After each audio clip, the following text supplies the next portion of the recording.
your goal and stick fucking to it. You wishy-washy motherfuckers. I can't fucking stand you. I wanted to make sure that out of the 24 hours of the day, that I don't waste one single hour. Those hours were too precious. And so there I just want to tell people, don't give me this thing, I have a difficult time with the time and I don't have time for this and I don't have that. You have time. You make the time. And now, welcome to the Be Informed, Live Fit podcast, sponsored by FitnessInformant.com. My fan base, net worth bench. Can't say there's worse, bitch. Do something, fuck it, I prove something. Don't switch up, should've made your best first. All right, what's going on, everybody? Welcome inside the Be Informed, Live Fit podcast. I'm your host, FitnessInformant.com president Ryan Buckeye. Welcome inside episode 4. This episode featuring the CEO of Redcon One, the one and only Aaron Singerman. And I want to get to that interview here in just a little bit, but we have an exciting announcement at FitnessInformant.com and right here at the Be Informed Live Fit podcast. We're doing a big contest, a big competition with a ton of prizes this summer, starting the Monday after July 4th. There's going to be an 8-week transformation challenge. The winner of the 8-week transformation challenge is going to win up to $5,000 in supplements and swag and gym equipment and gift cards. It's a hell of a deal. We have a lot of sponsors throwing in some really cool shit for this competition, and I myself am going to participate as well. You've seen different supplement companies do their own sort of form of transformation competitions. This isn't necessarily a body fat shred competition. If you want to put on size and make your transformation by getting bigger and leaner, by all means, knock yourself out, because I'm currently at the spot where, I could shred, but I'm not sure if that's what I want to do. So right now I'm determining exactly what I want to do for those 8 weeks, but I figured the 8 weeks between the 4th of July and Labor Day are the best times to do it, because I know we're in America. We like to drink beer. We like to go to the lake. We like to do fun things on weekends, but for 8 weeks, asking you guys to essentially allow yourselves to commit to an 8-week transformation challenge. The sign-up form, entry form, will be available at FitnessInformant.com very soon. It is not available as of yet. We are populating that page with information that we need to secure your entry form, but also information from our sponsors in terms of what they're going to provide. And we have some really cool stuff on the way. Like I said, up to $5,000 in supplements, in fitness gear, swag, gift cards, and more. So it's a really cool prize. There will be one winner take all. And the winner will be selected by a group of judges that represent the sponsors of the Transformation Challenge. So myself and others that are going to be part of it. So stay tuned to our social media pages. Stay tuned to FitnessInformant.com. Stay tuned to the podcast, Be Informed Live Fit podcast, for more information on that. But it's going to be freaking awesome. I'm excited about it, and I think everybody here is going to have a good time. On our social pages, we'll be here to support one another. But at the end of the day, there can only be one winner of the Transformation Challenge.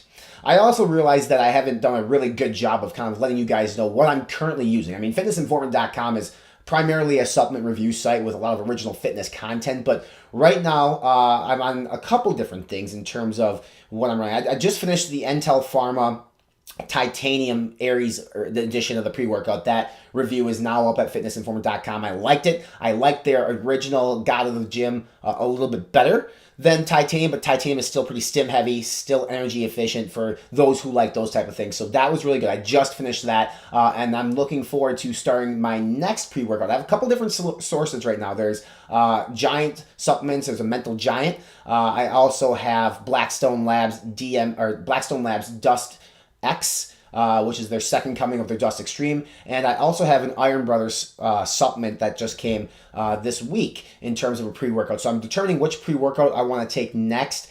For pump, I'm using Pitbull Labs Pump right now. I really like it. It uses 1.5 grams of nitrocyanine. It's really, really good stuff.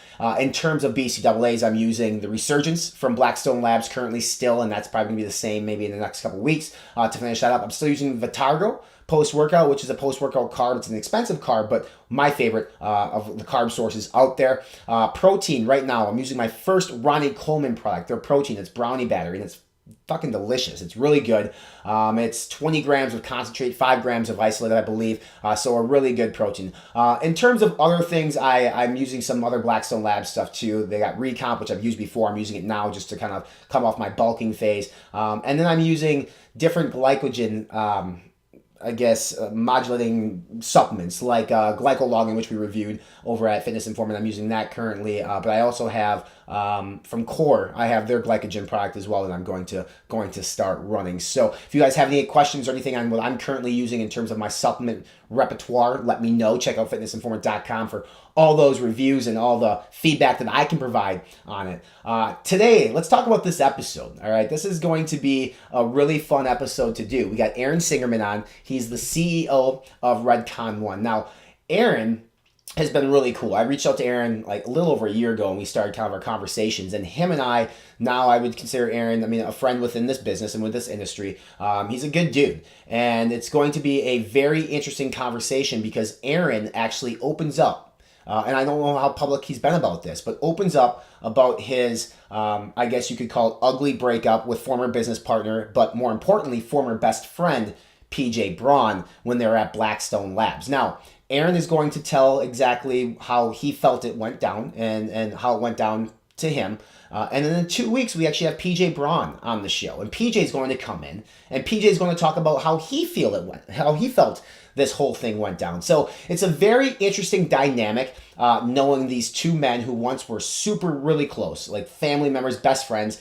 Now they absolutely despise each other. So if you haven't heard of what happened between these two over at Blackstone Labs, they both, again, were very candid about what happened. They were open about it, and they openly discussed it right here at the Be Informed Live Fit podcast. It's a very interesting conversation. I'm not going to give away any spoilers because I really think that you need to hear it from both Aaron and PJ themselves on it. But tonight and today, or whenever you're listening to this podcast, you're going to get Aaron Singerman's version, or Aaron Singerman's point of view on what went down with him, PJ Braun, Blackstone Labs, and how he eventually led him to start Redcon One, which is just absolutely fucking blowing up. Like, Redcon One might be one of the fastest growing supplement companies that I've ever seen. And I've been part of this industry, or part of the fitness world, for quite a while.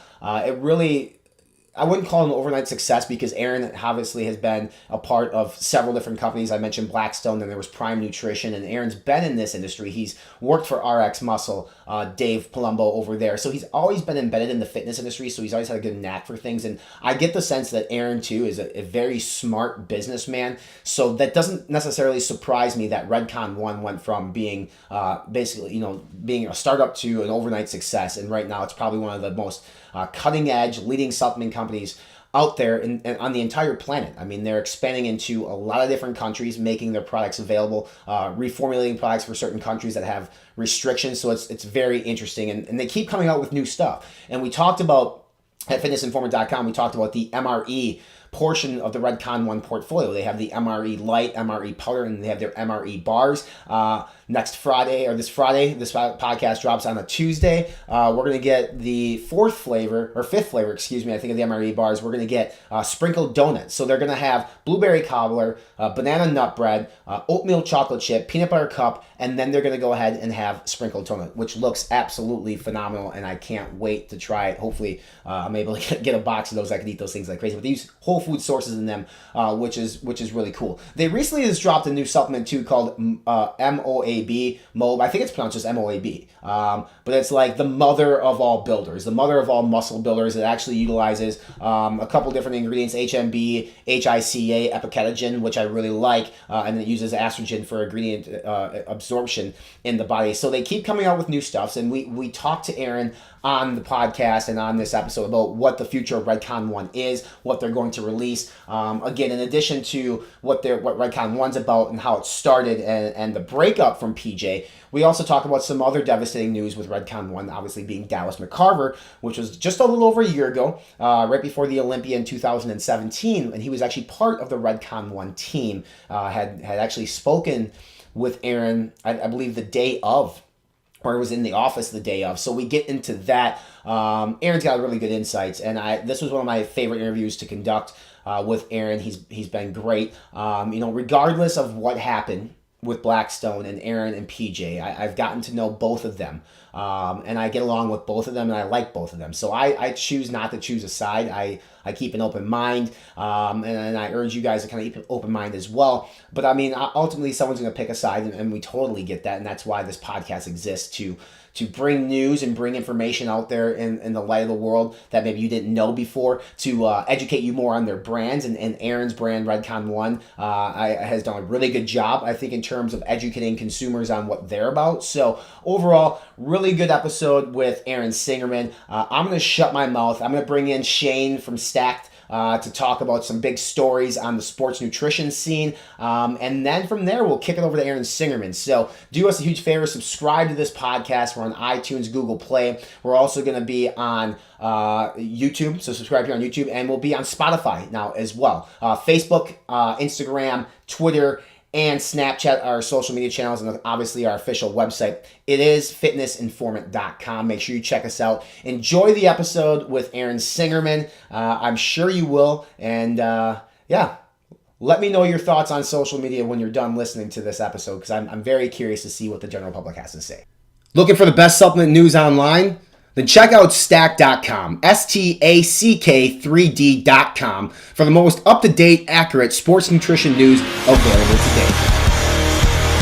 All right, guys, welcome back inside. We are here, Shane from Stacked, again this week. We got a big scoop for you all. A lot of stories, actually, to talk about. So let's just, dive right into it, dude. And let's start, I want to start with the guest that we had on last week. He's the Machine, Mark Lobleiner.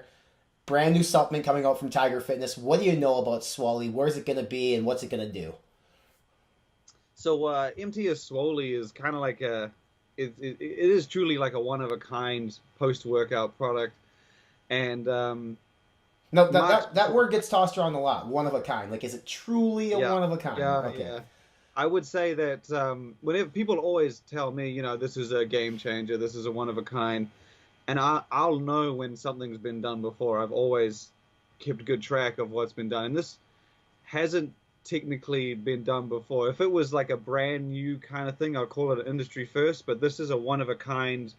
It's technically an industry first. Okay, so people's ears listening right now or watching are perked up. They're excited about this. So basically, it's like a protein amplifier. And over the past year or so, you might have seen an ingredient called, I think it's pronounced as velocitol. Yes. Which it's used to double the protein synthesis of your protein powder. And so people have been chucking it in, different protein powders and gainers to sort of, run with the tagline, double the power of your protein. And so Mark has kind of actually just not mixed it with the protein and put it together in its own kind of powder. He's also thrown in 3 grams of leucine and 240 milligrams of aminogen, which is an absorption enhancer. So it's kind of like it's a very unique, a really one of a kind thing. You just add to your protein to make your protein better, to get more out of your protein, essentially. Okay, that makes sense. So it's an addition. You add it into your protein powder post workout. Do we know cost on this? What it's going to cost, and how many servings it is? It's $20 per tub, and each tub has got 30 servings. Ain't bad. But the other thing that they kind of do promote, which is interesting, is that you don't necessarily need to have it with your protein powder, because it's like designed to enhance muscle protein synthesis. It does say that you can take it with food, meals. Sure. But obviously, if you threw this down with every meal, you'd run short on servings pretty quickly. So it's the idea is that you do it with a post-workout, and if you have a post-workout meal, says that's fine as well. It's interesting because protein powder is typically, like, if we just talk about a 5-pound tub, $50, $55. Are consumers going to be willing to pay $20 for additional? I think they would, because look at what we spend on just post-workout powders. I mean, post-lift that I've done a review on from Nutrex is like $30 or $40. So it'll be interesting, and that actually drops. It's got to drop very soon, or it's already out there for pre-order or already available. By the time this podcast comes out, I think it'll be out there for people to buy. It'll be available. Cool. I mean, good for Mark. It'll be cool to see what people do, and then how quickly people copy him and come out with this as well. Because it's really what it is. It's a copycat industry. Who comes out with it first, and then from there, what kind of flavor we come out with, what kind of cool label. If it's good, someone will copy it. Yeah. Well, let's talk about a new brand, right? So a brand new brand coming out. You know the details on this. Actually, I honestly didn't even know this was happening until you told me. So a new brand going to be dropping. Again, this podcast comes out on Tuesday. So by the time this comes out, this brand will be revealed and be out there. What's up? So it's a brand from Seth Ferosi, who's been in the industry and in the bodybuilding scene for a very, very long time. And, you know, I know a lot of brand owners that know him. Says he's a great guy. In fact, he's partnered with Miracle Labs on their new Miracle Energy drink. But he has his own brand of supplements coming out. So when people come out with a supplement line, it's typically like a high-stim pre-workout. I mean, that's the way that in America you almost have to go. You have to have a high-stim pre-workout to be any sort of success rate around here, it seems like. But there's going to be more than just a one SKU. Yeah, so he's starting things out with 5 different supplements. Wow. They're all due to drop on June 7th. He's been hyping them for, a good month now. But yeah, he's launching with 5, and, they're not your typical, I mean, they are kind of typical, but not so much. So he's got a stimulant pre-workout, an amino, a fat burner, a carb powder, and a pump pre-workout that doesn't use, any stims like most pump pre-workouts. But one of the interesting things that I noticed is when you kind of look at them individually, and this is what I think is kind of cool with a lot of brands, is that, you look at them individually and they're pretty good. They're well-rounded products. But, his pump pre-workout and his pre-workout and his carb powder, for example, they're all kind of designed to be taken around your workout. And he's throwing in different doses of different things. Whereas if you took them all together, you would get crazy amounts of, one ingredient or 2 ingredients. For example, his, I believe it's his carb powder or his pre-workout, stim pre-workout. He's got 5 grams of citrulline in there. And then when you have his pump pre-workout, he's got another 5. Mm-hmm. So it's kind of, you have the 2 together, you get 10. But then in his pump pre-workout, he's also got the new Glycopump Glycerol, which is a branded version of glycerol. And then in his carb powder, he also has Glycopump Glycerol. Interesting. And together you get 5 grams of glycerol if you took the 2 together. So in some instances, the products are well-rounded, but then, you put them all together, and you've got a pretty full-on system of ingredients going right there. I think it'll definitely do well. The products are all transparent, like all new brands should be. He's got an incredible following. I would even go as far as I've seen comments on every time we've written about it that is it's as interesting as Rich Piana following. He's got catchphrases that I see people commenting. He's got that's the way to do it. He's got a really good following, and I think his brand is going to do him justice. Good. I mean, more brands, more competition. Hopefully, that will stem more brand new, first in the industry. And I think to your point on his pump powder having 5 grams of citrulline and the pre-workout having 5 grams of citrulline equaling 10. I don't think that's atypical though. I mean, if you do look at some supplements out there, right? Their pumps are going to have the same thing that's in. I mean, we'll talk about Miracle Labs next, but Miracle Labs their pump powder has, I think, 6 grams of citrulline, and then their pre-workout also has citrulline, and it also has 5 grams of Hydromax, and it's a crazy pump powder. But another crazy. So yeah, we're on the topic of Miracle Labs, and they can't see it right now, but I know that you're a homer right now for Miracle Labs, and you have one in your left or right hand. But their new energy drink that came out, it's all the hype. Energy drinks are all the hype in the industry. People are racing to take advantage of this caffeine fixation that we have as a society. But this one, you said, is a little bit different. You actually really enjoy the taste. Yeah, they hyped this one for a while. They've been talking about it. The brand has shared little Instagram stories saying that we've got a great energy drink coming, and it took them a while, but when they finally unveiled it, the marketing was just on point. And when it comes to formula, we're talking about an energy drink here. I don't necessarily look for clinical doses of everything. I just want a good wake up, a good pick me up in the afternoon. And, so the formula, it does that. But the taste on this one is people had said that the taste is amazing, but every brand that I've ever talked to says their product tastes amazing. No one ever says it tastes horrible. Why would they?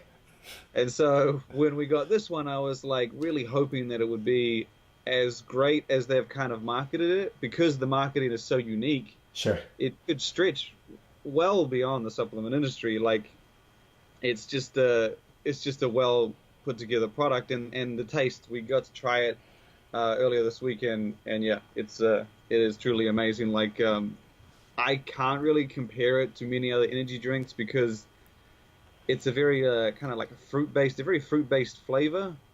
That it's got a nice soda balance to it as well, and guaranteed, if you're a fan of energy drinks, you'll love it. I'm interested to see how the energy drink market changes, because shipping these things, these cases of 12, is not cheap, right? Online, like, if they're not charging you shipping, then they're eating a hell of a cost. So for them to succeed, it's like trying to get into brick and mortar, trying to get into the stores, which ProSup's did a really good job. They're in a bunch of grocery stores in the U.S. Bang is all over the damn place. I think the C4 energy drink, because of their existing relationships that they have with the C4 powder when it comes to like club, like Costco's and BJ's here in the States, America doesn't have that relationship right now. And I know that they're going to, I would think that they almost have to, or the shipping could be potentially an issue. I mean, can these brands live? Do you think that they can live inside gyms? I mean, in gym coolers? They want to expand beyond that in vitamin shops and GNCs, because nobody knows the future of the GNCs and the vitamin shops either. I think the goal is, like, everyone that I've talked to, like, they see an energy drink as like an opening for them. I think that if anyone actually tried this, and more people actually tried it, and the better the reputation gets, I believe the demand to get it into places where all energy drinks are would be pretty high. Like, because this is not really like other energy drinks that are on the shelves. And I know Bang is everywhere, and Hyde is in a lot of places. But the one thing that Miracle Labs have done well is that they haven't really done something that looks like other energy drinks. Mm-hmm. They've got like a really great marketing angle. The taste is absolutely amazing. And so I would think that if you're someone who stocks energy drinks and you kind of look at it's not going to look like you're putting something that is already on your shelf. Like, you're not doubling up on anything. It actually has a good personality. It's got a lot of character. It's got a great taste to go with it.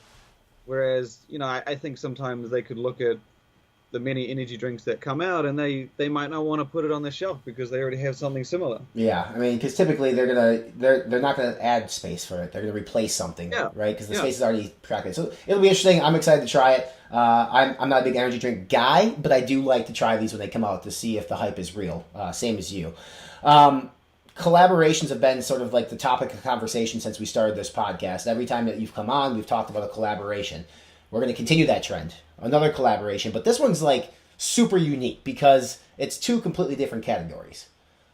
Yeah, it's this one kind of like, there was no heads up, there was no nothing. I just got the news the afternoon that pretty much as soon as we shared it.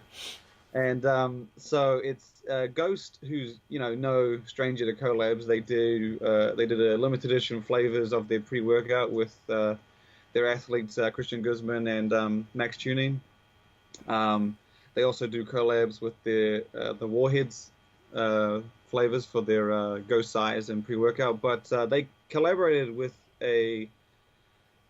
I would call them like a fitness meal company called Icon Meals. But they also do snacks, and one of those snacks is protein popcorn. And it's sort of been a long-running product that is known to taste amazing. And that's purely because this thing it's pretty calorie dense, but they combined together and they created a protein popcorn that's flavored and made using Ghost's cereal milk, Ghost Away. And so it's I'm pretty sure it's an ongoing thing. It's not limited edition, but if you're a fan of the protein powder, and I would think if you're a fan of the protein popcorn as well, this is going to be one to try, and it's already apparently on GNC shelves. Very cool. I've actually never had the Icon Meals popcorn, but I've heard great things about it. And then I've actually never had the Ghost cereal milk protein, but again, I've heard nothing but awesome things about that. So totally makes sense. One other quick story, because we're running out of time. pun intended for this story, is a watch company in which that I've worked with before. Swell O'Clock. I have 3 of them up in my office, but they're doing something that makes me like, I don't know if I want to shake my head at it or I don't know what to think of it. And I'll let you tell the story, and we don't have to spend a lot of time discussing it, but it's shocking sort of to me given what they're doing. So they've put together a new watch called Royal Swole. And what it is it's something that they've apparently been working on for a very long time, something they say that they were told could never be done. And it's the typical Swole O'Clock bold watch. It's made from 1 kilo of 18 karat gold. And it uses I'm not a big watch person, so I don't know too much, but it uses a special type of function and movement that makes it very valuable. But either way, the big thing with this is that it costs $250,000. It's a made to order product. $250,000. That is $250,000. That is like, to me, and I love Swallow Clock. I love the watches that I have, but holy shit, $250K on a watch. It's a stretch, I think. I'm curious on this one because they teased this and unveiled it and put all the information out there, but now they're teasing something else that kind of looks similar to this, and so I'm curious if they've put this out there to like sort of make it sound, massively like valuable and great, and then they're going to do a version that is more to their price range, I guess. I wouldn't be surprised. I'm not entirely certain. All I've seen is a few teasers here and there that they haven't really talked to me about. But like that, to go from $250,000 watch it's a big jump, and I don't imagine that that's catering to their general market. But I think something might be coming from this, and it might not just be this $250,000 watch that you can order if you email them. So I wouldn't be surprised if it's leading to something. But there is only one in existence, which they've made, and they said they'll take orders for more if you're interested. There's one in existence, and it's probably going to stay that way because, candidly, it's fucking insane. It's out of this world insane. It might be a teaser. Well, here's a teaser. Our guest tonight, CEO, Redcon 1, Aaron Singerman, opens up about his nasty breakup with PJ Braun when they were at Blackstone Labs. And what's going to be interesting is, both PJ and Aaron from your time working with them. I've gotten to know both of them as well.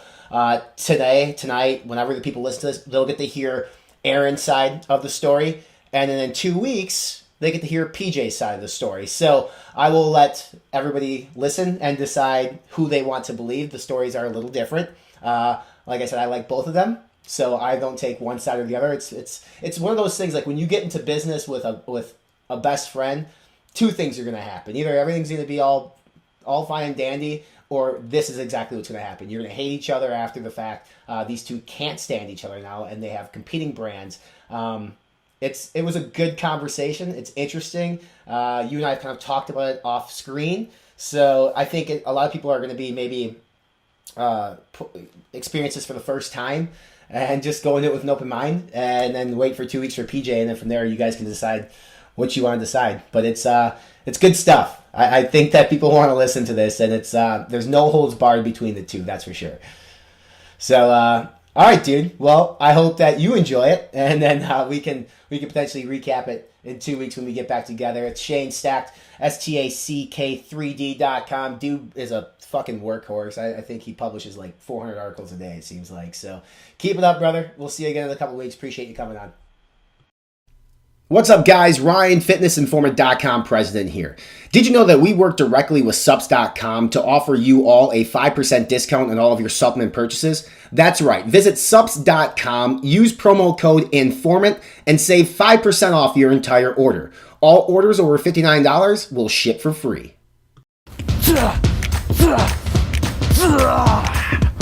Look at that. Zoom in. Zoom out. Zoom out. All right, zoom in again. Gains! Redcon 1 is bringing you 5 new flavors of Total War, so you need to find your flavor. All right, guys, what's going on? Welcome back inside the Be Informed Live Fit podcast. For those of you watching online, you can see the man on the screen with me. For those of you listening on iTunes, you can't.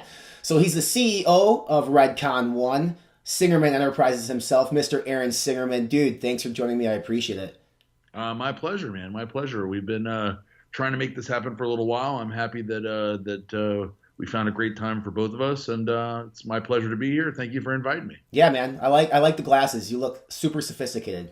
I wear them all the time, but when I do a video, I didn't even think about that. When I do a video or whatever, or take a picture with somebody, I always take them off, and I'm not sure why, but I always do. So I actually literally wear them all the time. I want people to know, like, we're trying to put up this podcast together and get time together.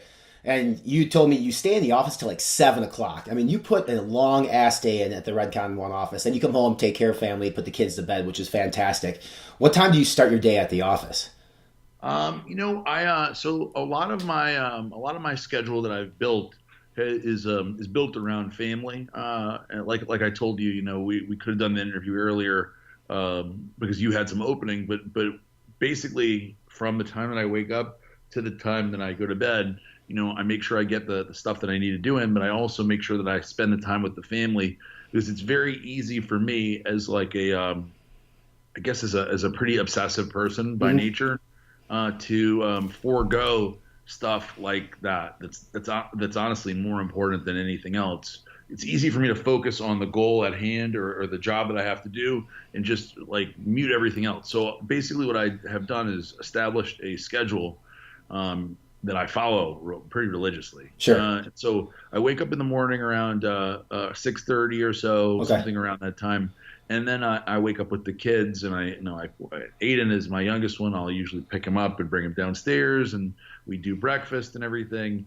And then when they're getting ready for school, I go do cardio. So at usually around 8 o'clock or so, I do cardio. And lately, for the last 2 or 3 months, I've been doing IG Live every morning when I do cardio, which is really honestly for me more than them almost, because it entertains me and I get to answer questions. I forget what I'm doing.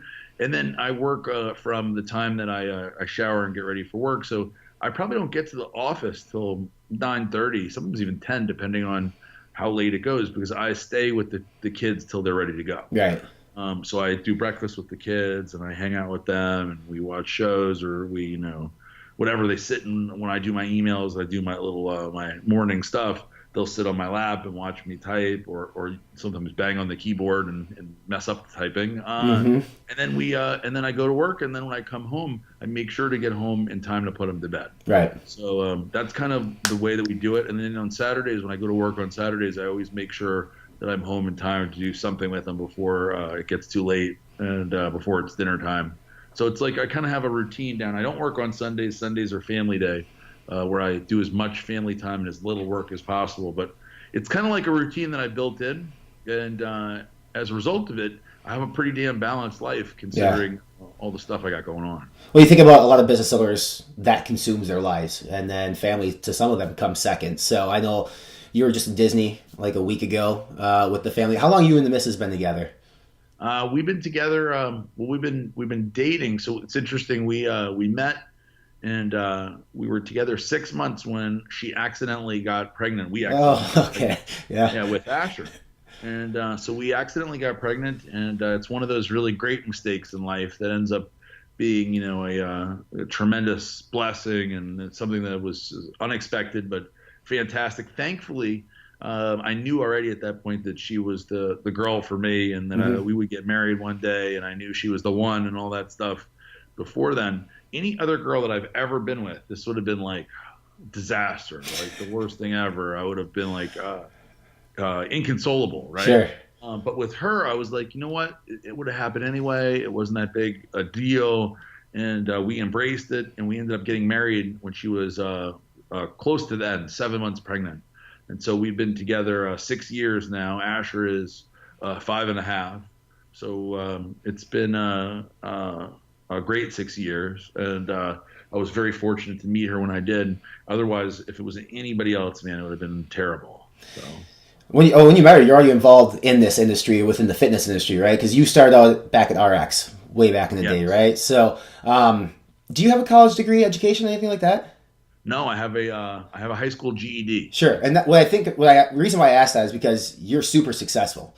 Obviously, with going from RX, and then you had Iron Mag, and then you had Prime, Blackstone, Redcon, and then the slew of brands that you have now. Right. You can't teach that out of a school book or in a course, but what would you say is probably the number one business lesson that you've learned over the past 10 years? Well, I would say that I've definitely learned a few big, solid ones. But if I had to say the number one business lesson, I would say that that it isn't easy, that it's that people give up very quick in life, and in everything, where it just doesn't work out right away, or their goal is seems far away. And I think that the biggest lesson that I learned is that everything takes time. I've been very fortunate because the success that I've had that you just brought up, it all really happened in a relatively short amount of time. But it would have been easy to be discouraged in that period of time also. 5 years, 6 years, 7 years. I was at RX Muscle working with Dave Palumbo, traveling the world, in a very different life than I'm living now. 6 years ago. I mean, that's not a long time in the scheme of things. But also 6 years can be a long time. 1 year can be a long time, and people get discouraged very easily. And I think that you have to keep in mind that just like bodybuilding that I pursued my entire adult life, it's a marathon, not a race. Mm-hmm. And things just don't happen that fast. Even when people – so I remember when me and PJ created Blackstone and people were saying it's an overnight success and this happened so quickly and, it's crazy. But in reality, we had been working for our whole young lives. PJ had been a aspiring pro bodybuilder from the time he was almost a teenager, basically. And he had created this following through all the things that he had done. And even though that wasn't directly working for Blackstone, that was work that he had done. The reason why people knew him was because of all of that work, because all of the things he had done, all the shows he'd been to, all the shows he competed, etc. And the same thing with me. So the reason why they knew me is because I'd done thousands of interviews, hundreds of hours of radio. Mm-hmm. So all of that goes into creating your personal success, whoever you may be and whatever your goals may be. And I think in life, people get discouraged very quickly. And we have because of social media, which is great positives and great negatives, right. These people in these lives that may not be realistic, and you don't see all the work that goes into it and the bad stuff and the heartache and the drama and the sacrifice. And so you just see the good stuff. And I think sometimes young people especially think, well, I've been doing this. I've been working for a year on my business and nothing's happening. Well, that's nothing. Mm-hmm. So I guess the one thing that I talk about, and one thing that I think is very, very important, is that you just can't quit. Just because something bad happens or you're not favored with some sort of extra luck or some break doesn't mean right. It's not going to work. What's been the biggest mistake in the 6 years you think for you? Biggest mistake for me personally, when I think back, there's probably a bunch, honestly. I mean, with any business, anybody who tells you they don't make mistakes is a liar. Right.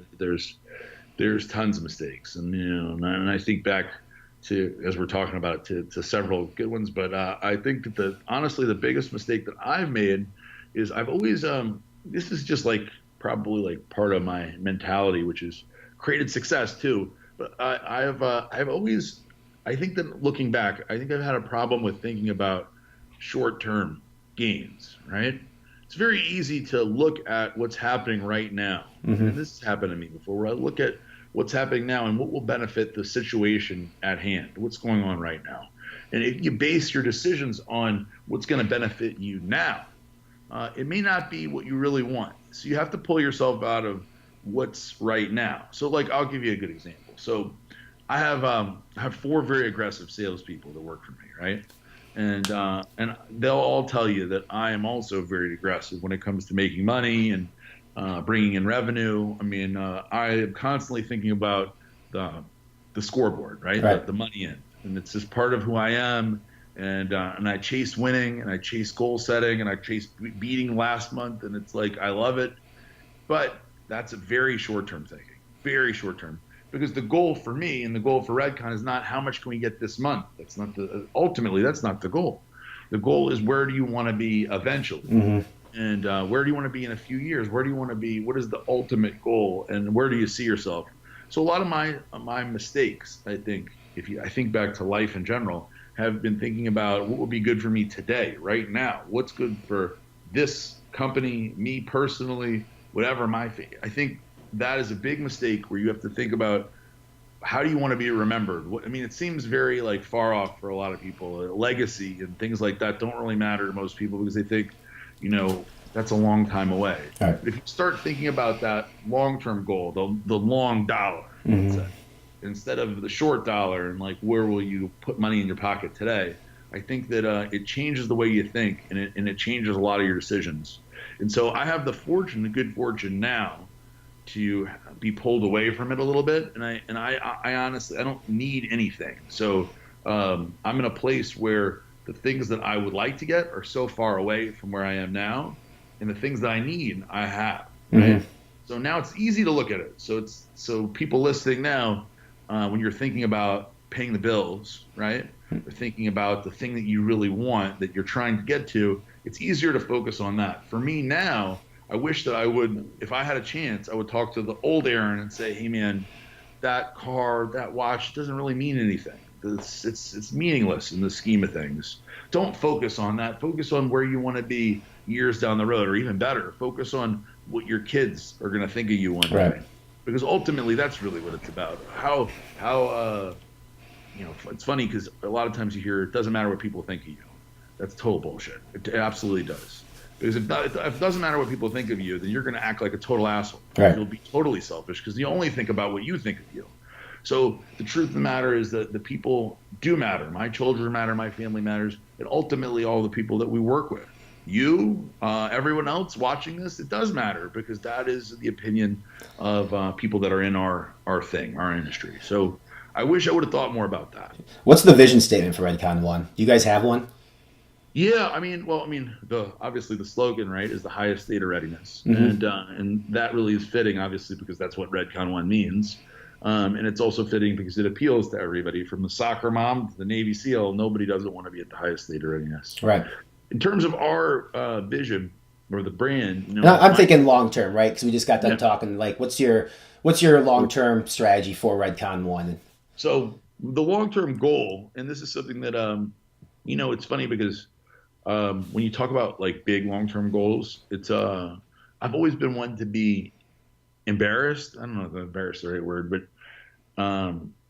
it's like you don't want to say anything that sounds cocky, right? I don't want to come off as like cocky.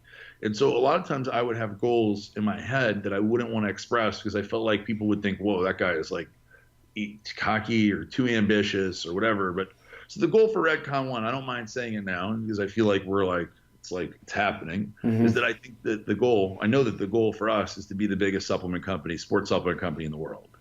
And that is the goal, and that's what we pursue every day. And the decisions that I make, that is what I'm thinking. I'm not thinking anymore about how to beat last month. Although that's what happens as a result of it. That's not the goal. The goal is to be the biggest supplement company of the year, and in the world. Right.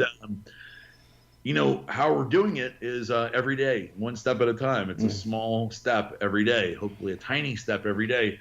Then in the long run, years down the road, those steps will add up to something really big. I think it's funny.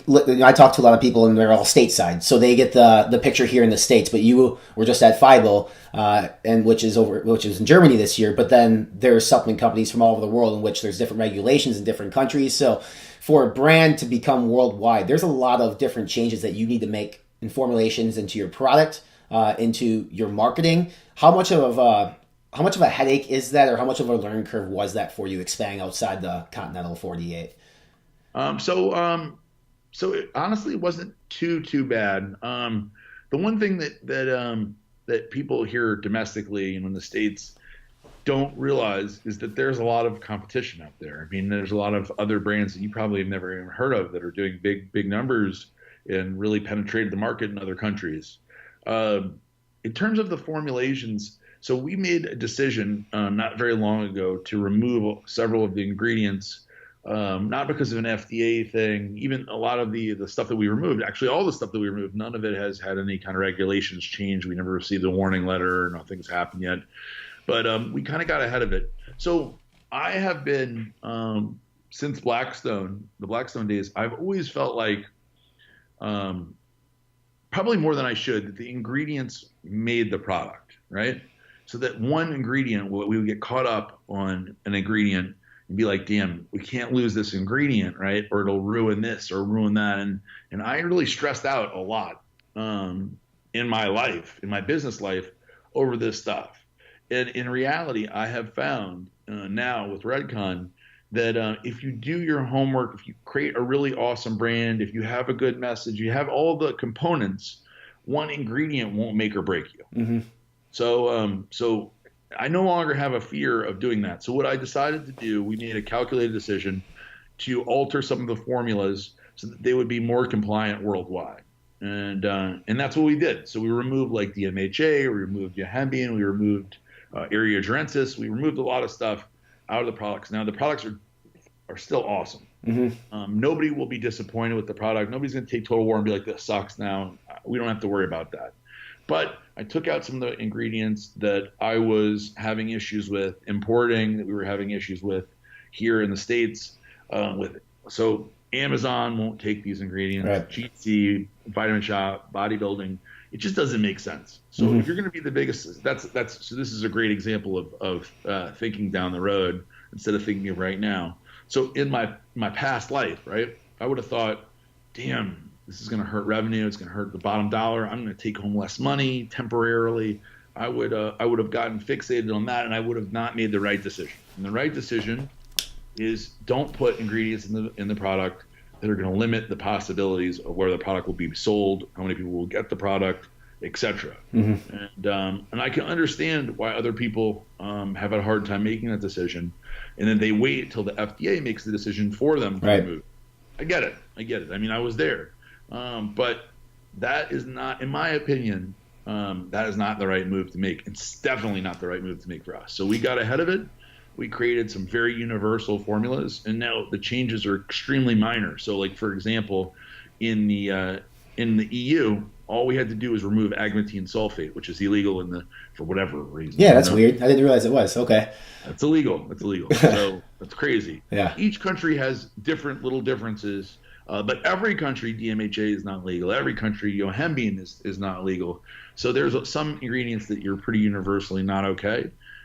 So we've been able to make very minor changes, and as a result, because this is what all the countries want. They all want the American formula. Mm-hmm. Everybody wants the American. So whether it's Singapore or it's Australia or it's the UK, they all want the American formula. So if you have one in America, this is a good tip for other guys out there that are in the industry. If you have one that America formula is way better, you're going to expect those guys are going to say, oh, well, this is not going to sell as well here because the American formula is popular. And everybody in Australia or whatever are going to want this American formula, and they're going to ask the retailer and the distributor for the American formula. So the last thing you want to do is create this great demand for the American formula, and you can't provide it in those countries. Right. I got a bunch of stuff I want to talk about. One thing you mentioned, DMA, DMHA.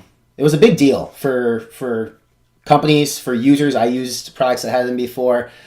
I've spoken with people who have used them in their supplements. They refer to them as a drug because they were that strong. What was your take on those, specifically DMA, because it's still being fought right now by Jared Wheat. Whether or not he's going to win or lose, it's to be determined. But it's a big controversy still. A lot of people miss it. They ask for it. And for some reason, I still find products that are somehow being sold with it in it. Sure. But with your experience, you've been, exposed to it. So what's your personal take on it and professional take? So my personal take on it is that I wish that it, before I even say anything, I got to say that Jared Wheat is a close friend of mine, and he's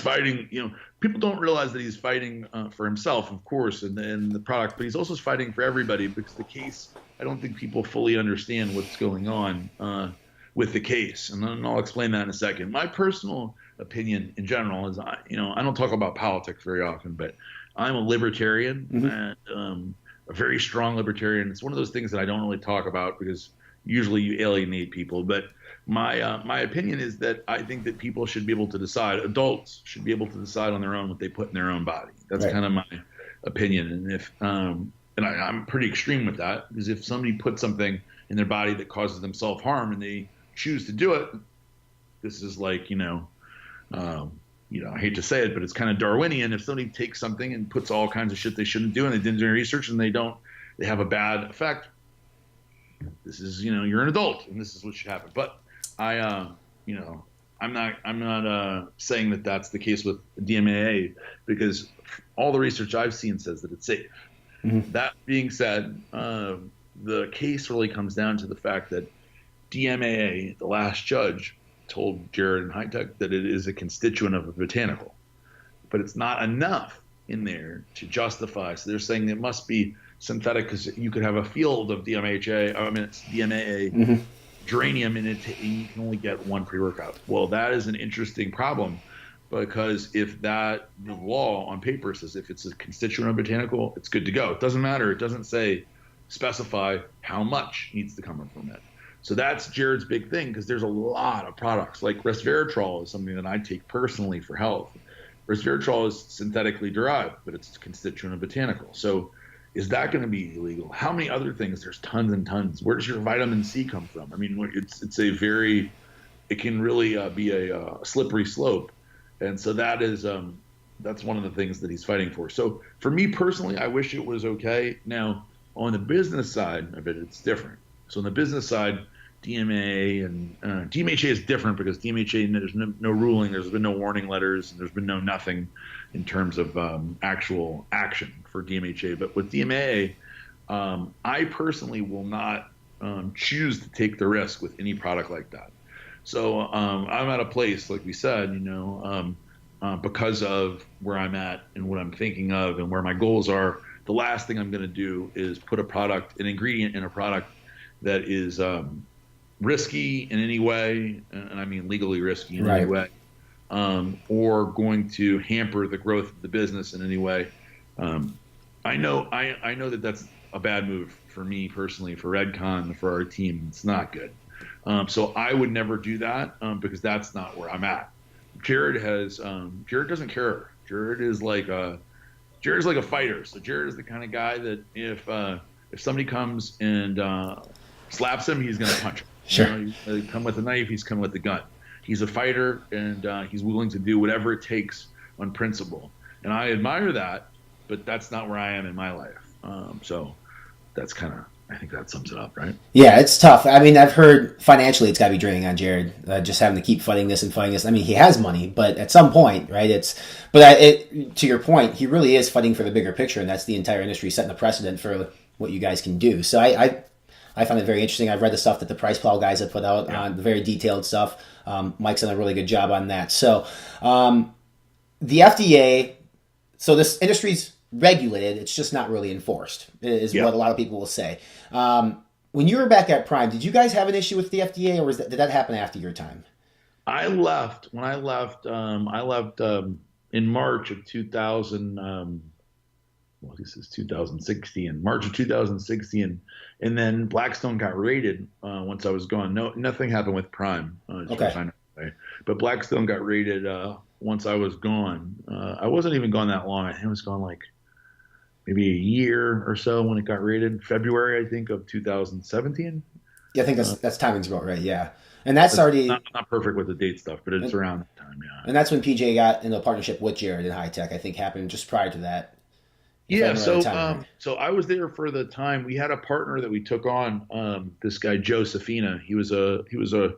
He came out at the right time with the right amount of money, which was really not a lot of money, but to me and PJ it was like because neither me or PJ came from any money, so It's like we grew up. PJ, when I met PJ, he was driving a 1994 Honda Civic, and I had a 1994 Lexus that needed oil every day. So we didn't come from wealthy families. Not that we were, I don't want to make it sound like we were living in the ghetto or anything, but we had no money. I thought PJ was rich because PJ was training 100 clients at the time and was, had some money in the bank account. Right. Nothing. So, when this guy came along in 2014, he offered money to buy in. And it just seemed like a life-changing thing. In retrospect, I tell people all the time when people talk about buying into their companies, this is something I've discussed many times, is you have to think, what do you need the money for, right? And so that money that this guy gave me, I ended up putting in a brokerage account and investing it, which was smart. But I didn't actually need the money. And then within a year or a year and a half or so, I would have had all the money that he gave me anyway, because the company was doing well. So that's a total aside. But interestingly enough, so this guy bought in, and then when all of the stuff happened, like around that time, the company was pretty distressed, and so that guy actually sold his shares to Jared.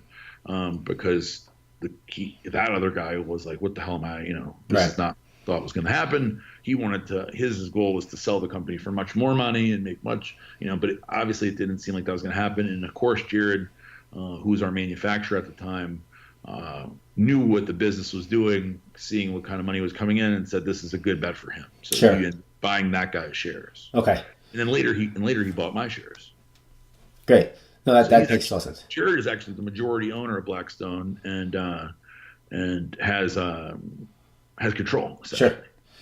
He's pretty smart with his acquisitions. I think, Jared, you look at his entire portfolio, and I've had this conversation with several people, like, why does he buy iForce or why does he buy this? It's because he doesn't have a customer base with that brand, right? I mean, he's out basically, like with any large brand, you expand your portfolio because you're missing something, and he's very smart with that. And you actually kind of similarly do it too. Like, you have Dynamic, right? Aren't you in charge of Dynamic? Iron Addicts, which I'm confused on what's going on with that now because that's what I thought, because he's off doing his own thing again.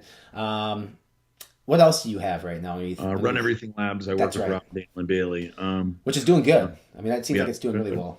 Well, and they've shifted to a direct to consumer model, which is really cool. And if Redcon wasn't, if the goal wasn't what it is, that's definitely something that appeals to me, and that's neat to do. We scale back a lot of the things that I could do with Redcon because of the goal. So I don't want to upset the brick and mortar retailers. Mm-hmm. I don't want to do things that would hurt those guys because they have supported the brand since day one. And so there's a lot of things that I could do marketing wise that we don't do, because I'm not trying to hurt their business, and I want to make sure that they make money too, because they've been a lot of them have been fantastic partners for us.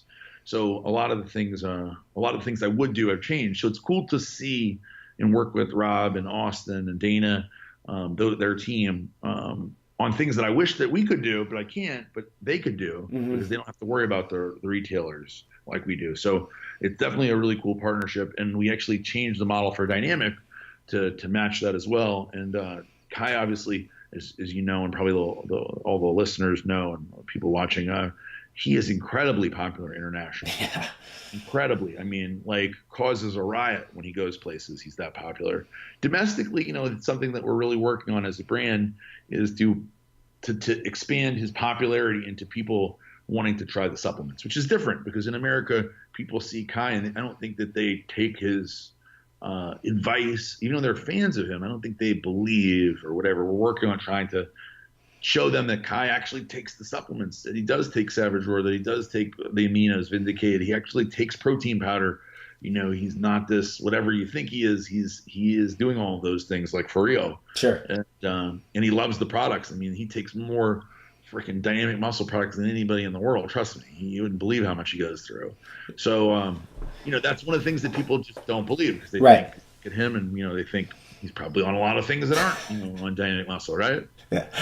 Well, you could blame Jay too. Blame Jay and Arnold for wrecking the pro bodybuilder's face on a supplement line. So, thanks, Muscle Farm and BPI. I appreciate that. But that's probably part of the thing. People that look at a pro bodybuilder and they have their own line comes out, I think the hesitation from a consumer standpoint is they're just banking off the name, and it's probably not a good product. But which was the case with the Arnold series and the Jay Cutler series, in my opinion. But just to say, I love Jay Cutler. He's one of my closest buddies in the industry. But he's absolutely great. I love his bowl at Teriyaki Bowl in Vegas. It's fantastic. The line, I mean, I know he's revamped it now, but last Arnold, you guys had a huge following. I tried to rewind back to the in September. I stopped by your booth probably like 6 times, and you were never there. So I was trying to say hi to you.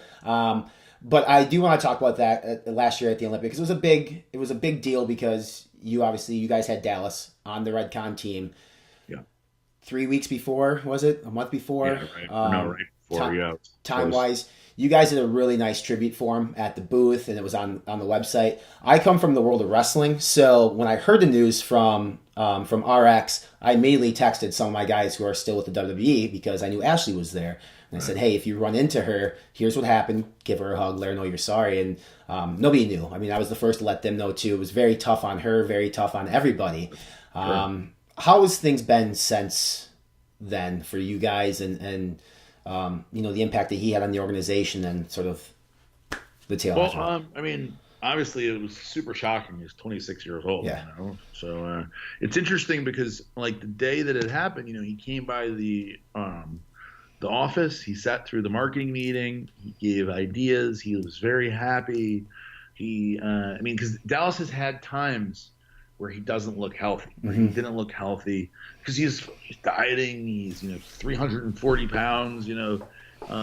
Compared to a lot of guys out there, he was always in very good cardio shape. He could run up the stairs. He's fine. He can touch his toes. He can jump up and down.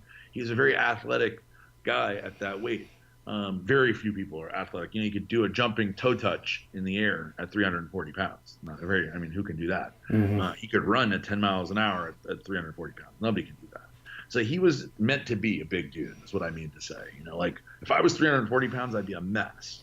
I would be not being able to walk around and breathe. Right. But he was not like that. He's meant to be. He graduated high school at 300 pounds. But I say that to say that when he came in his last day on Earth, he was in great spirits. He looked awesome. He looked healthy. He sounded good. He was detoxing his body. So obviously understand what that means. He's taking off all the stuff. He was he seemed like great. So there was no sign to anybody that something was wrong. And so that made it even more shocking. You imagine 26 years old. I just seen him today. Imagine the day. And then I heard that, this happened. I got calls over and over and over again in the middle of the night and found out what had happened. And it just didn't seem real. And it still kind of doesn't seem real, honestly. And we dealt with it internally. And a lot of people saw the video that we put out or that I put out and we put out as a team.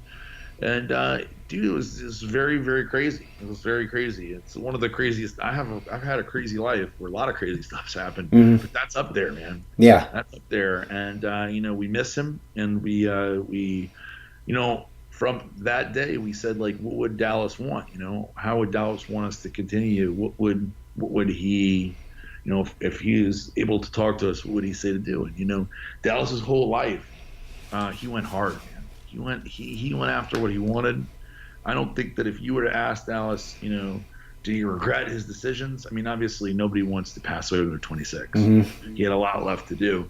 But I think that he went after something that he loved. He loved going to the gym. He loved being a bodybuilder.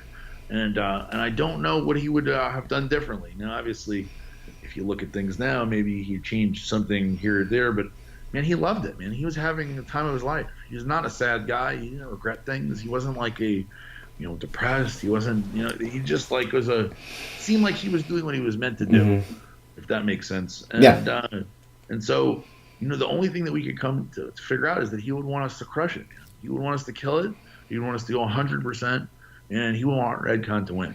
Yeah. And that's what we do. And every day we push towards that goal. And he still sits there above the gym when you walk into the office. He's a 20-foot poster, 16 feet tall, 24 feet wide poster is there right there in your face. Right.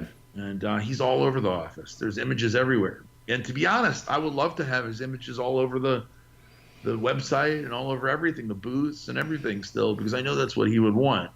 I guarantee you that's what he would want, and that's what his mother wanted, and that's what everybody. But in this day and age, man, you just can't do that. And I would have loved to have him, because who would want to pass away and want to be erased? Right. Nobody.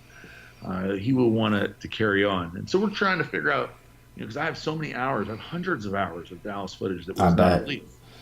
And the last thing I want to do is make people think that we're trying to benefit off of him. But there's got to be something that we can do in a positive way where people can see this stuff. Because just his birthday just passed. He would have been 27.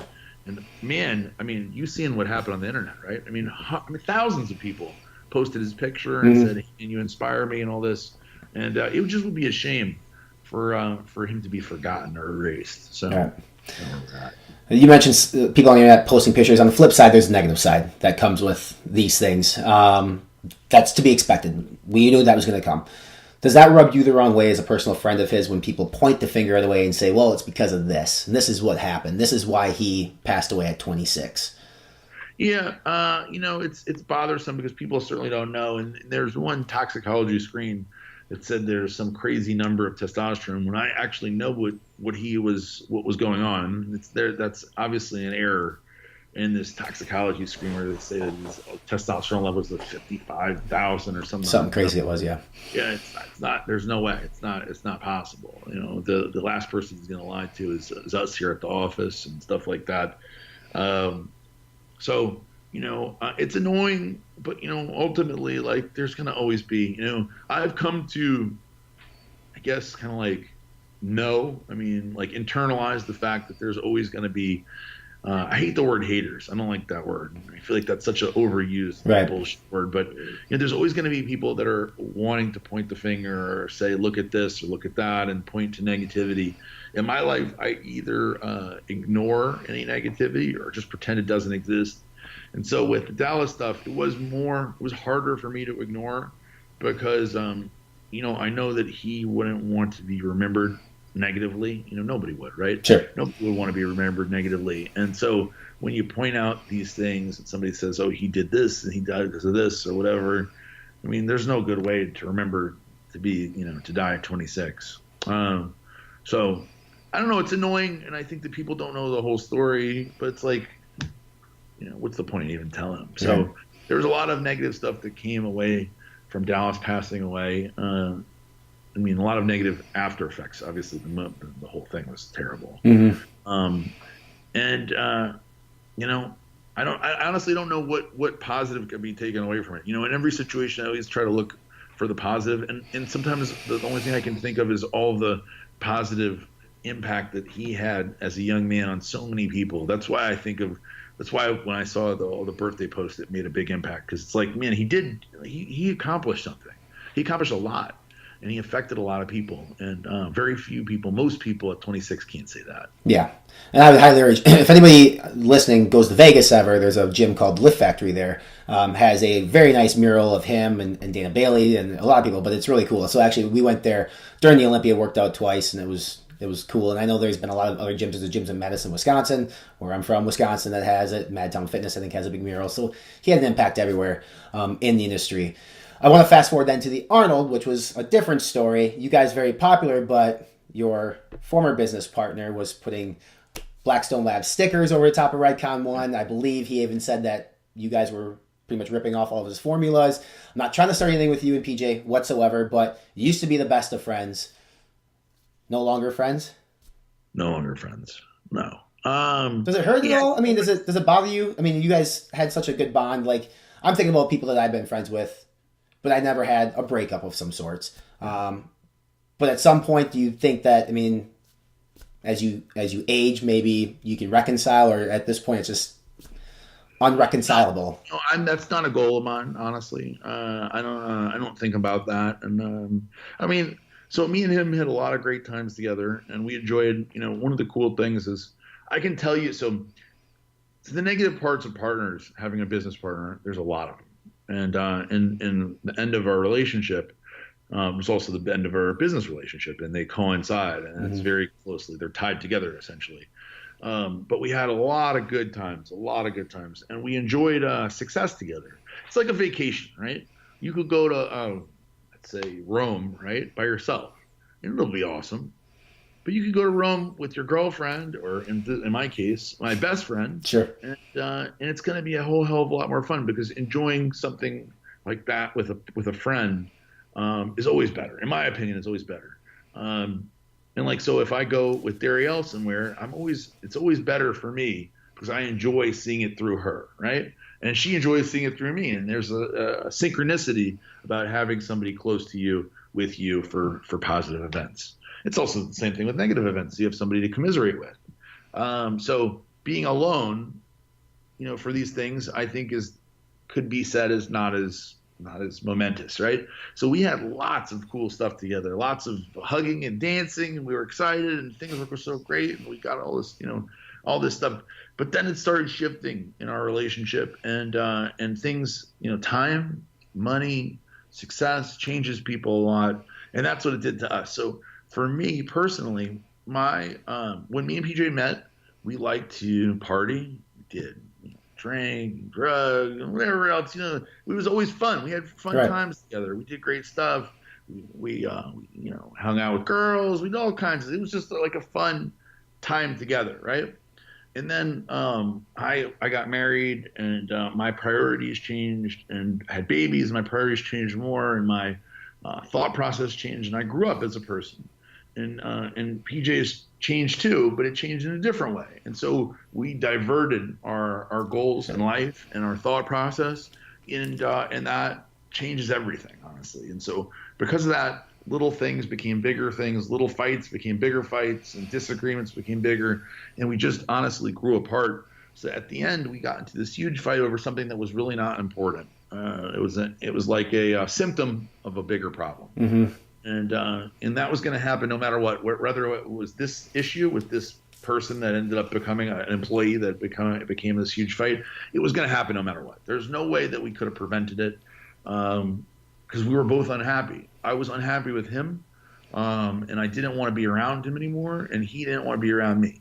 And I'm not saying I'm right or he's right, but we just had differences. Everything was different. And he was married to a girl who didn't like me for some reason. And it was like, it was just bullshit. So at the end of the day, we ended up separating, and we separated in a dramatic fashion, where it was like I got surprised, where he told me with the other business partner, the guy I mentioned before, Joe, he said, "Get your shit and get the fuck out of here." Basically, like I was fired. It was really unexpected. I didn't know where it came from, and I had no idea that was going to happen that day. And I left, and I called the lawyer, and my lawyer told me, Jonathan Bloom, he says, "Aaron, they can't fire you. You own half the company." Right. I was at the time, I was a manager of the business, and I owned the same as PJ. So I had the same voting rights, and the other partner had 0 voting rights. So it was basically me and him. And my lawyer told me, "You can't be fired. You own the company. You can't fire you." And so the next day I went back into work. I got a police escort, and I prepared myself for battle. Me and Eduardo brought in teasers, and we're like, let's fucking, whatever is going to happen is going to happen. It was very dramatic, and as a result, that forced a negotiation where we started negotiating the terms of our separation. Okay. It was very dramatic, and it was a bad time for a few days, a really kind of negative time in my life, where I had to come to terms with the company that I built for 5 years, and we created a lot. Like I said, we're the 27th fastest growing company in privately owned company in the country, in the Inc. 500, number 27, number 1 in health, and I felt very responsible for that success. Right. And so this is my baby. Before I had a baby, this was my baby, and I had to walk away from it. And so I didn't really know what would be next for me, and I took a day to be, depressed and unhappy and kind of confused. And the next day I woke up and I was like, fuck it. Literally, I was like, fuck it. I'm going to create something better than I ever did with Blackstone. I'm going to create something bigger, better. I'm going to make all of those mistakes that we just discussed, the things that I did wrong, because we did a lot of things wrong, just like we did even more things right. So I took all of those mistakes that we made, and I cut them out. And I took all of the successes that we did make, because we did do a lot of successes, and I scaled all those way up. And so essentially, I got to go back to high school. So like, I always use this analogy. Like for me in high school, there's a lot of like girls I would have said something different to. There's a lot of football games I would be like, fuck yeah, I would do this, and instead of this. And there's a lot of things that I would, with the knowledge that I have now, I could have been fucking the homecoming king. Right. But I just wasn't. I didn't have all that confidence and the knowledge then that I do now. So I basically go back to high school. So instead of Blackstone, we created Redcon. I did something right from the beginning. I created the right team. Myself, Eric Hart, Eduardo Silva, and my father-in-law, Howard Gaines, and our shipping manager, Eddie Valdez. We left together, And those are the OGs that began Redcon. And me, Eric, and Eduardo spent a lot of time planning the brand and doing all the things right. And as a result of it, we have created something much better, much bigger than Blackstone. So in less than 20 months, I think we're at 19 months in some odd time, we're doing more in revenue than Blackstone did at its very peak, significantly more. Yeah. And the trajectory of the brand is much, much different. We got so next month in June, or the month after next month, in June 1st, we'll have the biggest release in Vitamin Shop history, sports supplement history. We are being picked up by all the A stores for a whole slew of new products. We're already in GNC and the A stores. We're already in the military and the international stores, but we're getting picked up for a whole slew of new ones. We have distributors all over the world. We're in over 50 countries, and the goal, the big goal of being the biggest supplement company in the world, that was embarrassing to say, I now can say all the time because I feel like it's actually going to happen instead of just being some bullshit thing that I'm trying to dream into reality. Sure. So the funny thing is, right, all of that bad stuff, all of that drama and all of the negativity and all that stuff that we just talked about ended up being the best thing ever. Yeah. And it literally, that bad stuff that at the time seemed like disaster ended up being what propelled everything that's happening now into happening. So it's an important thing that I think that's important enough to note and stop and say, like, hey, whoever's watching this, shit happens, man. Shit happens. Bad stuff happens in life, and it's all a matter of how you handle it. Because something bad, like breaking up with your best friend of a decade and having this terrible thing, for me, ended up being the best thing that happened in the whole world, and I would never change it. So if you say, hey, you can go back today, and me and PJ are going to be best friends again, and we're going to be going out doing all this, it's going to be awesome, I wouldn't even consider it. Right. Because I'm in a much better place now in every part of my life, not just business, personally, everything, than I was then. And the person that I am now is far, far more advanced in terms of where I am internally, spiritually, mentally than I was then, as a result, even though it's inadvertently, of that bad event. Sure. Good. Well, hey, you let Eduardo know if he wants to step in the ring again, that he can give me a call. I would definitely that. Yeah. So I don't think you ripped off any of their products or your products. So MRE line itself, Emerly Light. This is the Dutch apple pie. Shit's phenomenal. I showed the ingredient deck to several people, and it's like, wait, beef, salmon, and chicken proteins gotta taste like shit. Same thing with your MRE bars, which a lot of people would assume these things taste horrible, because if we've had beef protein before, beef protein tastes horrible. Yeah. Your stuff tastes phenomenal. Your MRE bars are changing, I think, the concept of protein bars as we know it, hopefully, because texture-wise they were great, they tasted really well, and the sources of protein are different than your typical dairy protein all the time. Those things are doing extremely well for you. I just saw that you posted something on social media about a huge truck that was, you're saying it out from the warehouse, I think, or you just got a new shipment in. The new, there's stuff. I mean, all the time. It's funny. We got new stuff. I mean, we have 72 pallets of MRE coming into tomorrow. I mean, it's constantly moving in and out. So it's so our number one seller has been since the beginning Total War, and now the MRE, I guess, sub brand. That's kind of what we call it. Sub brand is actually has surpassed Total War and is approaching a whole new thing because of the bars and because of Emery Light.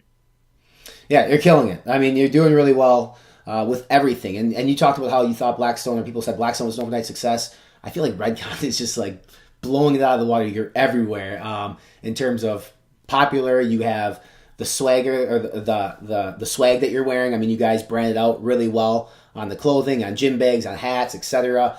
What's the next release for Redcon 1 that you can share with us? Sure. So, well, the one thing that since you brought up Emery Light, we have 2 new flavors of Emery Light that have been approved and that should be delivering before the end of the month. We don't have a firm date on which day it's coming in, but we have chocolate chip oatmeal and we have pecan pie Emery Light. Okay. I will tell you that both of those are like mind blowing, but and they're both like they're both, I feel like they're both at a next level in terms of flavor. But the chocolate chip oatmeal Emery Light may be the best thing we've ever done in terms of flavors. I mean, better than anything else we've ever done. It just doesn't. When you try it, you're gonna be like, dude, cannot be good for me. It's like that where you're like, this is like, you mix it up with cold water in a shaker or a blender, and it tastes like something you would buy at like McDonald's or something. It's so good. That's awesome. So that's in terms of that. We have a few new products coming out that we're working on. We have a natural anabolic that's a powder, pre-workout powder, not a stim or anything like that. It's an anabolic product that's actually to be taken pre-workout. Okay. I don't think I'm allowed to release any of the ingredients in it yet, but it is definitely something that works. It's got studies behind it, information behind it. It's not some bullshit product that I'm going to pretend it does this or the other thing. It has backing behind it, and it is compliant. So it's not some kind of pro hormone or anything like that. So that's how you got the 2 inches on your calves. Yeah, well, hopefully it'll help me. Hopefully it'll help me. Whatever I can get. Right. Yeah, great. And then we've got a Waterboard, which is the name for the other one, which I love. I like which is it. coming out very soon, which is an extreme water loss product, a diuretic, a natural diuretic. And it's a very, very, very effective. And I used it for my photo shoot. It's something that, funny to say I used it for my photo shoot. I can't imagine. That's one of the worst things I wouldn't have thought for I'd be saying. Yeah, right. But I did, and it worked great. And people are going to be very impressed with that. And we have another thing that I'm waiting for the patent to come back. There you go. So I have something very exciting that I can't wait to talk about. But I'm waiting. So this will be the first patent that I've ever personally filed. Good for you. To get the rights for something unique. And the reason why we're doing this is because it is a unique, without giving too much away, something unique in terms of how the product is being delivered. And it's never been done before. And assuming that everything goes as we expect it to, it's not cheap to file a patent and to get this stuff done, and so assuming that everything is good to go, then we'll be announcing this shortly. And it is something really unique and really cool that'll be different for our industry. And I can't wait to get it going and let people know. But I've been sworn to secrecy on this one, and strictly because I don't want to tell anybody, and then somebody takes the idea and then beats us to the patent, because I've never filed a patent before, and I'm using somebody new to do the drawing for the patent and write the patent. So I don't even know for sure what's going to happen next. So but we do have a lot of cool stuff. But that one is really unique. So you know what we're trying to do. One of the things that I've found, right, is that if it's not going to be some new innovative ingredient that's totally unique, it has to be something different and unique in another way. So like MRE is a great example, right? Nobody was doing whole food, animal-based protein powder. Right. Somebody was like animal-based protein powder. And I was like, yeah, that's what it is. And like, well, that sounds like hardcore. Yeah, right. I mean, it is what it is. Yeah. So it's non-dairy and it's animal-based. So that's like nobody's even thought of that, and I never heard that before. Everybody knows carnivore, which is a beef protein, but it wasn't something widely used, right? And so when we came up with MRE, it's not that we reinvented the wheel. We just had something different. It just had something a different way of delivering something similar. So this is something like that. I think it's interesting because people ask me all the time to ask you guys, like, how do you succeed in this industry? And I said, well, it's pretty easy. I mean, money is going to help, having some money for marketing wise, but like in terms of products, either you have a really good product with an ingredient that's mind blowing. Flavor has been a differentiator for a lot of companies now. I know some companies have been licensing their flavors, which is, I think, brilliant. Or like what you guys did, just a different concept. Like you said, you didn't reinvent the wheel. You just did something that nobody was doing. So I think it's great. You guys have a lot of products currently, a lot more coming out. The problem, it's not a problem, but sometimes people looking for the stuff online at retail sites can't find everything. Redcon One does have everything, redcon1.com. So they do sell direct. Everything is there. So if you're looking for GI Juice or the MRE series, it's all on there, which is great. Don't think I didn't see the Schwarzenegger poster behind you, the autograph on the floor. I mean, that should be up on the wall, Aaron. I know that was actually Eduardo's present. Wait, let me see. There we are. Eduardo's present to me for my birthday, which was January 23rd. So I really am like, I need to get on it. I know he must have spent a lot of money on this thing because it's signed by everybody in the cast, even Edward Furlong. Yeah. knows what he's doing these days. So I do need to get that thing up there. Good, pretty sweet. Good noticing. Yeah, it's good stuff. Well, hey, we're gonna let you go. We could talk to you for hours about a lot of different things, so we'll probably have you come back at some point. I want to see if this calf exercise actually works out for you, because you've been carrying a 2x4 with you to Disneyland and everywhere. Europe, yeah, it's been great. So, at Aaron Singerman on Instagram does the IG Live during his morning cardio. Are you active on Facebook-ish? More so on Instagram. I post on the Aaron. I have the Aaron Singerman, my own actual page. Right. And I post. I share all the posts, and occasionally I post. But I mean, I'm very, very, very active on the Redcon One Facebook page, because that's where we spend most of our time and a lot of our ad dollars on Facebook. So I am on there a lot. The Redcon One Facebook page, Readiness Report. You guys seem to do that daily. You do it a lot. No, it's only Saturdays at noon. I feel like you do it all the time. Well, that Saturdays at noon, some good stuff. You and Eduardo do it. Instagram Live, like I said, at Aaron Singerman. So Redcon One's the website. Aaron, appreciate you coming by. Really good stuff. My pleasure. There you go. There you have it. We have Aaron Singerman's side of the breakup with PJ Braun, his thoughts on Dallas McCarver, the whole scope of Redcon 1 and what's to come from the brand. Really hope you enjoyed this episode, and I hope that you're anticipating our episode 2 weeks from now, when we welcome in Aaron's former best friend and business partner, PJ Braun, to discuss how he feels things went down between the two. And I don't want people just to say this is just like a he said, she said podcast, because Aaron said a lot of good things in this podcast in terms of education, which is what this podcast is about. So do us a huge favor, subscribe to the podcast. We're on iTunes, Google Play, we're on YouTube, and we're going to be on Spotify as well. Visit our official website, fitnessinformant.com, and follow us on all of our social media channels. We're over at Facebook, Instagram, Twitter, and Snapchat. And don't forget the 8-week transformation challenge. Keep staying tuned to Fitness Informant social channels for more information on that as we release the entry form. And we hope each and every single one of you listening and watching, or however you're doing this podcast, can join us for the 8-week transformation contest. I don't plan to lose, so bring your A games, because you know I'm going to be bringing mine. Thanks for tuning in, everybody. Appreciate the support. We'll see you in a couple of weeks.